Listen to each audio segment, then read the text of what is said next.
Rabbi subhanahu wa ta'ala nous invite tous et toutes, à travers nos histoires, à son amour. Et à vous de vous poser la question par rapport à vos vies. Est-ce que réellement je vois l'amour d'Allah subhanahu wa ta'ala à travers mon histoire? Si c'est pas le cas, eh ben, à nous de faire ce travail comme Allah dit dans le verset. وَمَن يُؤْمِن بِاللَّهِ يَهْدِ قَلْبَهُ.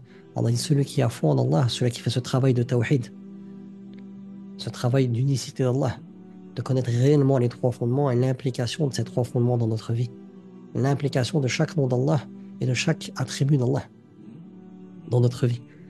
C'est à ce moment-là que notre histoire sera une source inépuisable d'amour d'Allah, de manifestation de l'amour d'Allah, pour te permettre d'être une plus-value pour l'humanité. Et là, c'est trop puissant quand tu comprends les choses comme ça. Et il n'y a pas d'autre thérapie que la thérapie par le tawhid. La connaissance d'Allah, c'est l'ultime thérapie. Pourquoi? Parce qu'Allah, c'est lui Al-Shafi, le seul qui accorde la guérison, et c'est lui qui nous donne les procédures pour être mené à cette guérison. Et la procédure générale, c'est de respecter La ilaha illallah dans son sens profond. Quand on plonge en détail, c'est respecter chaque nom et attribut d'Allah subhanahu wa ta'ala. Chaque fois que vous allez attribuer un associé à un nom d'Allah, qu'est-ce qui va se passer dans votre vie? C'est qu'Allah subhanahu wa ta'ala, par les épreuves éducatives qu'il a choisies pour vous, va faire en sorte que chaque fois que vous ne comprenez pas la leçon, qu'il faut revenir à l'essentiel et faire ce travail-là et ne pas accorder d'associé à Allah subhanahu wa ta'ala dans ses noms et ses attributs, eh ben, si vous ne faites pas ça, qu'est-ce qui va se passer? Chaque fois, l'épreuve va augmenter en intensité. Et cette intensité qui augmente de souffrance, c'est une miséricorde d'Allah. C'est un cadeau d'Allah pour que tu puisses vivre dans la ilaha illallah et mourir dans la ilaha illallah et être ressuscité dans la ilaha illallah. Donc si on revient par l'essentiel, si on ne recherche pas à combler le vide qu'il y a dans nos cœurs par la ilaha illallah, eh ben malheureusement, qu'est-ce qui va se passer? C'est que ce vide va s'accroître.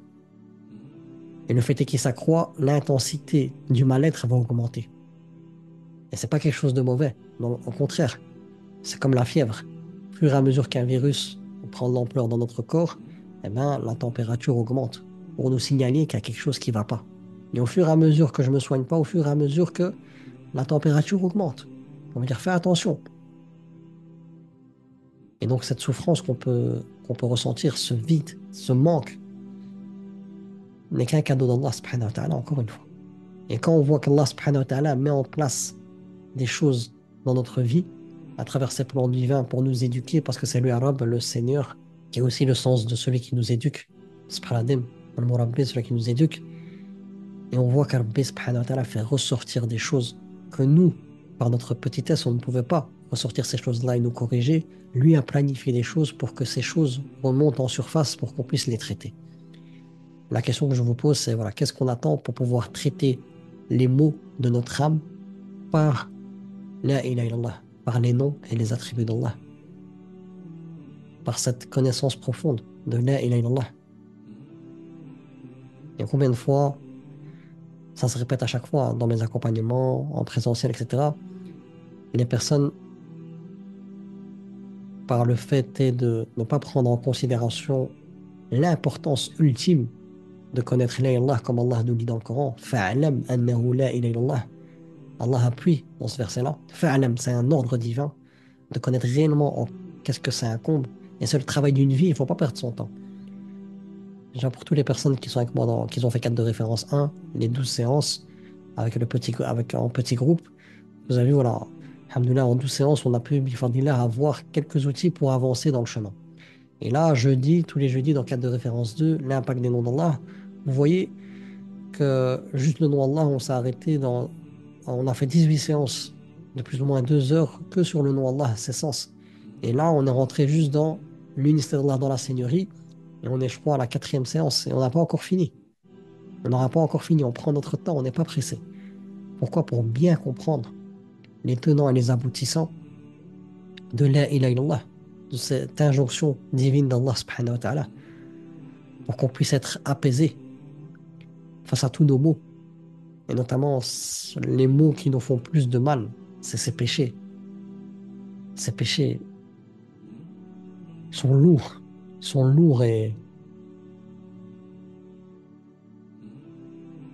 c'est comme si on avait, voilà, un beau tissu blanc et qu'on voulait se rendre à un bel endroit, à un bel événement. Et ces péchés, c'est comme une grosse tache noire, une trace de brûlure, une chose qui nous dérange et voilà, qu'on veut cacher et qu'on veut aussi se débarrasser. Et Allah subhanahu wa ta'ala nous invite à pouvoir s'en débarrasser. يدعوكم ليغفر لكم من ذنوبكم. Allah il dit qu'il nous appelle pour nous pardonner. C'est pas il t'appelle, viens, je te pardonne. Il t'appelle à travers le Coran pour revenir à l'essentiel, à la ilaha illallah, pour que tu puisses faire le travail qu'il te demande, d'apprendre à le connaître et d'être impacté par cette connaissance et de pouvoir respecter son unicité pour qu'il puisse te pardonner. Et Allah, il veut te pardonner. Wallahu yuridu an yatuba alaykum. Allah, il veut nous pardonner. Mais qu'est-ce qu'on attend concrètement pour plonger réellement dans ce qu'il y a de plus beau dans cette vie d'ici-bas? Tous les grands savants, à l'unanimité, disent que la connaissance d'Allah, c'est la science la plus ultime, la plus belle et la plus honorable. Qu'est-ce qu'on attend pour vraiment plonger dedans? Et que ça soit pas juste des cours théoriques, non. Ça soit des cours théoriques, spirituels, qui nous poussent à l'action, qui nous impactent par la grâce d'Allah subhanahu wa ta'ala. Mais cela dépend aussi de notre intention. Allah, c'est le parfaitement connaisseur. S'il sait que dans notre cœur, on veut vraiment apprendre à le connaître et qu'on est sincère, Allah subhanahu wa ta'ala nous donnera les moyens pour y parvenir. Donc si on est nulle part pour l'instant, à nous de pouvoir, par la grâce d'Allah subhanahu wa ta'ala, l'invoquer pour qu'il puisse nous permettre de pouvoir changer ce qu'il y a en nous. Et c'est important de pouvoir faire ce travail. Parce que c'est la seule chose qui est vraie. La seule chose qui est vraie dans cette vie d'ici-bas, c'est La ilaha illallah Muhammadur Rasulullah. La ilaha illallah, c'est le droit d'Allah. Muhammadur Rasulullah, c'est le moyen pour comprendre que veut dire réellement La ilaha illallah et qu'est-ce que ça implique. Et le prophète Mohammed, alayhi salam, durant les 23 années de la prophétie, c'est notre modèle dans l'application de La ilaha illallah. Et c'est important, c'est vraiment important de pouvoir travailler ces fondations.